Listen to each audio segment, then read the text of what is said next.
Wet weather is arriving tonight as a new system brings rain to much of the West Coast, with a whole lot more headed our way in the coming days. Good evening, everyone. Welcome to West Coast Wrap. I'm Alex Savage. We begin tonight with that latest winter storm system. It is not the strongest storm, but it is going to usher in a whole lot more rainfall.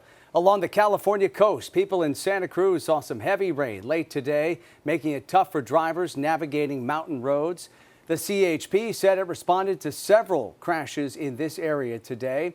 And here's a live look at the San Francisco skyline. The rain comes after heavy storms in recent weeks that have saturated the soil. KTVU meteorologist Mark Tamayo is here. And Mark, the soggy soil brings the risk of falling trees. Yeah, and that would be the big concern, Alex, as we head into the weekend and into early next week as we have more stronger storms lining up offshore. So take a look here at the rainfall totals over the San Francisco Bay Area. This was the main focus of the rainfall for today. You can see some areas, we're not talking about 2 to 3 inches, but you can see some areas picking up over ½ inch of rain. San Francisco 0.20, San Jose only 0.02, and there was kind of a sudden burst of rainfall mid to late afternoon as that front moved onshore. This was a scene in Seattle today. Lots of cloud cover in place throughout a good portion of the day. Temperatures in the lower 50s out toward the Golden Gate Bridge. Of course, the rainfall developing throughout the day. In San Francisco, temperatures in the upper 50s. In Southern California, no storms to track for today. This was Santa Monica. And Los Angeles had a high today in the 60s. So here is the satellite and the radar showing you the current system moving into Northern California, also up in the Pacific Northwest, up in portions of Oregon, portions of Washington as well. You can see the current coverage on the radar right now moving into southern Washington. And then here in the Bay Area and also down towards the Monterey Bay, notice not too much happening for Los Angeles and out toward Phoenix. So it's not covering the entire West Coast. But as we expand the view, we have more storm development, and we're talking about more storms into Saturday and beyond possibly. Now, take a look at the current numbers out there. We have some 40s in Seattle, San Francisco 53, Phoenix still a mild 63 degrees. So here's kind of the game plan for tomorrow. There is the chance of some rain up in Seattle tomorrow. Temperatures in the upper 40s. A sun cloud mix for San Francisco. Temperatures in the 50s. Sunshine out toward Denver. Also Los Angeles and Phoenix will be back up into the 70s tomorrow afternoon. So here is the forecast model. As you can see, we'll put this into motion. This is the extended forecast, as you can see, into the weekend. So that's a stronger system that will be moving into the Pacific Northwest, Northern California, and the Bay Area.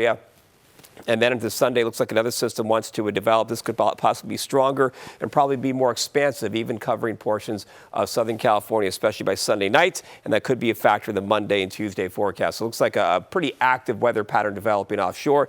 Here's a closer look at the forecast model in the short term. This is Thursday morning. The main rain band will be up in Northern California, up in Medford, Oregon, up in Seattle. You can at least a chance of some rain up there.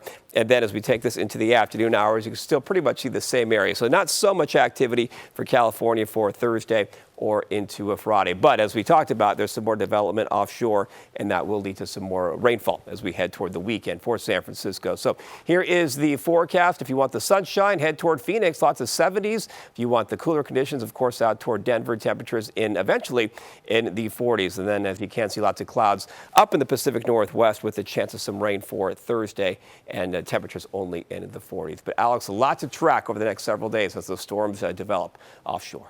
All right, we know you'll continue to follow all those systems. Mark, thank you. We turn now to a story that's making headlines across the country, including here in the West. One person is dead after a mass shooting today at the Kansas City Chiefs Super Bowl victory parade. The gunfire erupted at the end of that parade. Authorities say 22 people were shot, including 8 children. Kansas City police say 3 people were quickly taken into custody and weapons were recovered. The chief of police says there were 800 officers covering today's event that attracted roughly 1 million people. This is not Kansas City. I'm angered by what happened, but I want you to know that the Kansas City, Missouri Police Department and all the law enforcement officers that were there today, that were serving and protecting, did the best that they could, and I'm so proud of them that they ran into danger, getting 2 people into custody, and at the same time rendering life-sustaining aid to those victims. A Kansas City radio station says one of its DJs, Lisa Lopez, died in today's shooting. They said, quote, "This senseless act has taken a beautiful person from her family and this KC community." In Southern California, a 4-year-old boy is back home safe tonight after the car he was in was stolen. This triggered a massive search and an Amber Alert. That car was taken last night in Long Beach. The boy's father had stepped away from the car to make a DoorDash delivery and left the car running. Police say a thief jumped right in and drove off with the boy still in his car seat. 2 young women spotted that stolen car within minutes of seeing the Amber Alert. We were just hanging out in Long Beach and we got the Amber Alert and we decided to just start looking. And after about 10 minutes of driving, we thought we saw the car with the license plate. So we turned around, sped over, ran across the street, called 911. The license plate matched up and everybody was on their way. The car was found with the boy still inside. He was unhurt and then was reunited with his father shortly after that. So far, police say no arrests have been made in this case. New details are emerging tonight in the investigation into a string of shootings near Los Angeles that left 4 people dead. Those killings happened within hours of each other. Authorities say they are searching tonight for a possible 3rd suspect after announcing 2 arrests yesterday. Fox 11's Gigi Graciette spoke to the mother of one of those victims and a witness to one of the shootings. They said, "Where you from?" And then I just seen a pistol pull out and they aimed at him, and I was like, he's good, he's good, he's good, like he's good. And I just heard a pop. I seen him fall, and then they aimed at me. It started with a question, a deadly question. Where are you from? None of the victims were gang members, but according to law enforcement sources, that probably didn't even matter to the 2 men out on a deadly crime spree, shooting and killing people at random. 4.5 hours later, 4 people were dead. 1 teenager was injured, and countless lives were forever changed, including that of a 2-year-old who lost his dad.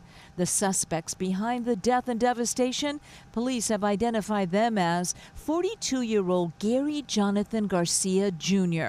and 20-year-old Timberland Wayne McNeely. Police believe the men are somehow related, and a search for a 3rd suspect is underway. And while the arrest makes a difference to the victims' families, I'm grateful that they caught the killers. I'm grateful that they caught my baby's killers. It's one more that they're going to get. it doesn't help them with the heartbreak. 24-year-old Kevin Parada left behind a wife and 2-year-old son. You saw his grieving mother there. Javier Pedraza Jr. was only 14 years old. He had his entire life ahead of him. 2 other men, one shot and killed in South LA, another in Huntington Park, have yet to be identified. Both Garcia and McNeely are behind bars. They are both scheduled to face a judge tomorrow morning. As for that 3rd suspect, well, the search is on for him, and sources tell us he may be a teenager. In Bell, Gigi Graciette. Tonight, lawmakers in Washington are considering some new legislation to beef up security for cannabis shops, all in an effort to try to curb break-ins. The Senate bill has 3 components to it, all intended to crack down on this type of crime. If you use a vehicle, you face a minimum of 12 months in jail. Victims will be required to report these break-ins to the Liquor and Cannabis Board, which isn't tracking the crimes right now. The board would then share its findings with State Patrol. Some shop owners, though, are skeptical these proposals would deter crime. This juvenile is being tried. However, they say they do not focus on punishment, that they focus on rehabilitation. This bill that is passing through right now is an excellent thing, but the most important thing right now that I know we need is to have juveniles being part of that. Some shop owners say having items like concrete blocks, metal barricades, and heavy-duty planters in front of their businesses would be a better deterrent to these kinds of break-ins. Thousands of delivery and rideshare drivers stopped working today in cities all across the West Coast. This was part of a global protest. KTVU's Tom Vakar was at a demonstration in San Francisco today, and he has more tonight on the changes these drivers are looking for. Uber drivers picked Valentine's Day to send an anti-love letter to their employer, the international ride-sharing conglomerate headquartered in San Francisco next to the Chase Center. More than 100 drivers, horns blaring, turned off their rider apps and committed the day to standing down so they could stand up for decent pay, something Uber drivers say at the beginning of the company was also a great opportunity with good money. Uber and Lyft are taking more money. When they started, they were making $2 and the driver got $8. Now they take $7 to $8 and the driver gets $2 to $3. They can't make a decent living. Corporate people, they need to have compassion. They need to think about the drivers. They do the job. They make the money for them to live a very comfortable life. The drivers told me that this is not a celebration or even a protest. It is a warning to Uber to respect them and their plight for better pay. I'm here actually at a funeral because this is the end of what's going on with the exploitation. And Uber, Lyft, come on now. I can't even have a living wage. There's no way I'm gonna be able to keep up. I'm a single mom on top of everything. In the last couple of years, workers, both unionized and non-unionized, have decided to push employers for more money, and they've had reasonably good success. This could turn into something very significant. I believe this is the beginning of it. There are other places like New York, they started their own company, a driver-owned cooperative. That can happen here. It's about it not working anymore. Of course, it's gonna get bigger. A lot of these drivers are hurt. What you hear is what you see right now is the hurt. For its part, Uber sent out a statement saying that the vast majority of drivers are satisfied and earnings remain strong. Uber called it an opportunity for some union-backed groups to get media attention. Uber also said that it expects that it will not impact the overall number of trips, number of drivers, or the prices. Tom Vakar, KTVU, Fox 2 News. Coming up tonight here on West Coast Wrap, details on the layoffs announced today by one of Silicon Valley's biggest tech companies. Also, what was behind this protest today on the Golden Gate Bridge that shut down traffic in all lanes at the height of the morning commute?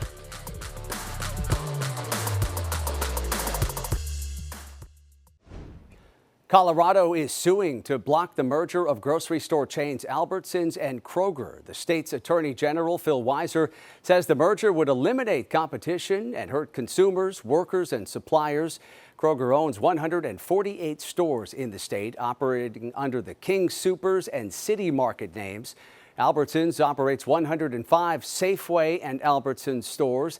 The nearly $25 billion deal is now under review by the Federal Trade Commission. The state of Washington has also sued to block this merger last month. San Jose-based Cisco Systems today announced it's cutting 4,000 jobs, about 5% of its global workforce. These layoffs are expected to begin this year and continue into 2025, all part of a restructuring plan. The company didn't offer any details on exactly where the job cuts would happen. These layoffs come on top of thousands of job cuts last year, and this news today sent Cisco stock down during the trading session. Flight attendants for Seattle-based Alaska Airlines have voted to strike. More than 99% of them approved this move. The next step is a cooling off period before the strike can officially happen. Alaska flight attendants last went on strike in 1993. Alaska Airlines agrees the flight attendants do need a new contract, adding that's why they are working to try to get a deal done. Yesterday, flight attendants from several airlines walked picket lines across the country. In Southern California, Disneyland workers who perform as popular characters may soon be joining a union. The Actors Equity Association says it's looking to represent 1,700 character actors and parade workers. The union says it received the support needed to file a representation vote with the National Labor Relations Board. Performers are seeking higher pay, a safer workplace, and scheduling transparency. In the Bay Area, protesters today shut down all lanes of the Golden Gate Bridge during the height of the morning commute. KTVU's Amanda Quintana shows us how all of this unfolded today. It was an organized protest. They had banners, 2 different banners strung across the southbound and northbound lanes.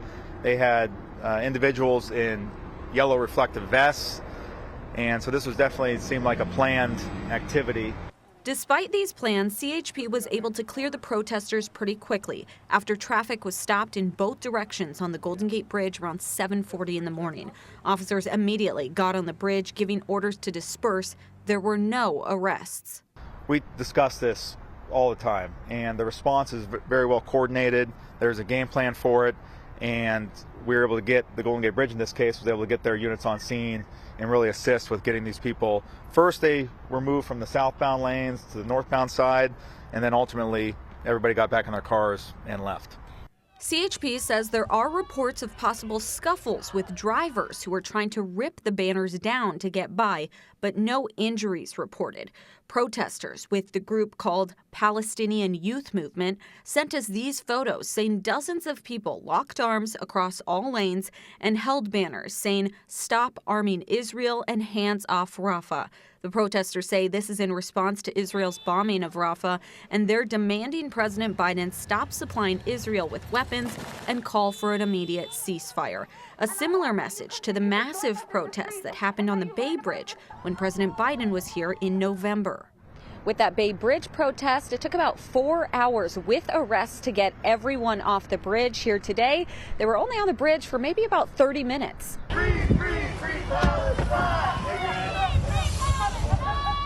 In San Francisco, Amanda Quintana, KTVU Fox 2 News.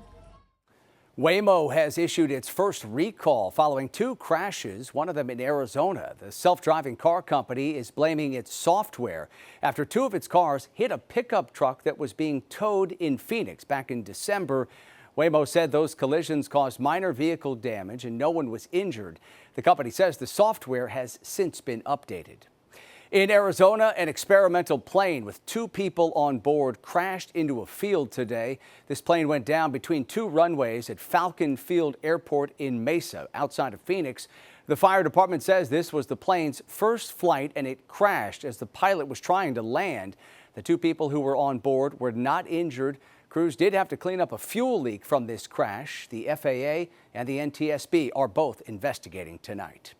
In California, CAL FIRE's newest firefighting aircraft was unveiled this week. All of CAL FIRE are working very hard to prepare the aircraft and our crews, and we look forward to our future operations with the C-130.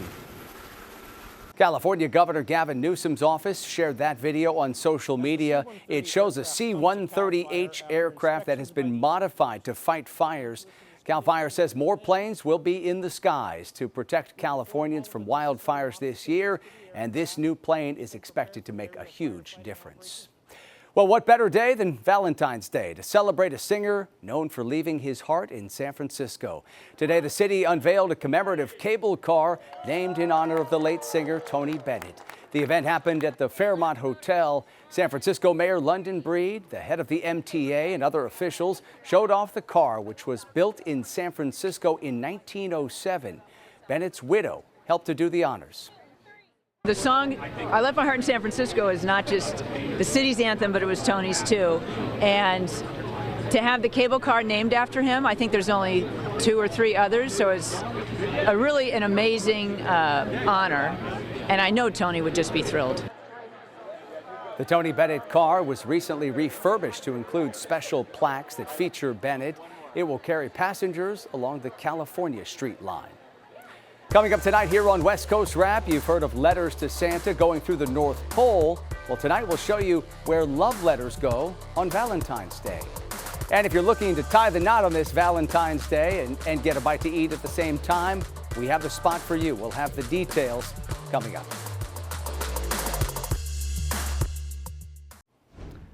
The Colorado city of Loveland gets very busy around Valentine's Day. Every year around this time, people from all across the world route their Valentine's letters to the northern Colorado community.